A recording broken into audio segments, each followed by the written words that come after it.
अल्हम्दुलिल्लाह रब्बिल आलमीन। माशाअल्लाह जी, साडी सादत काफिला क़यादत पीर अख्तर सूल कादरी साहब, साहबजादा शान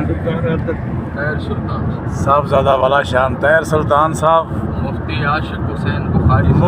आशिक हुसैन साहब बुखारी साहब मशहूर ज़माना। हाल ही विच ताज़ा माशाअल्लाह अल्हम्दुलिल्लाह ईरान तो जनाजा पढ़ के आए ने उन्हां दा मशहद। सुभान अल्लाह राणा शौकत साहब ते बाबा राय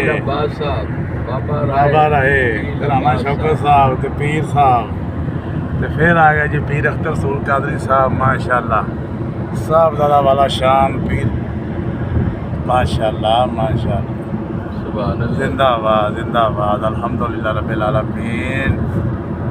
यह भी दसो नहीं जा किते रहे हो। साहबजादा मियाँ जलील अहमद शरकपुरी साहब दी वालदा मोहतरमा दा कुल खवानी दी महफिल ते माशाअल्लाह अल्हम्दुलिल्लाह उलमा मशाइख दे नाल मुलाकातां। अस्सलाम वालेकुम।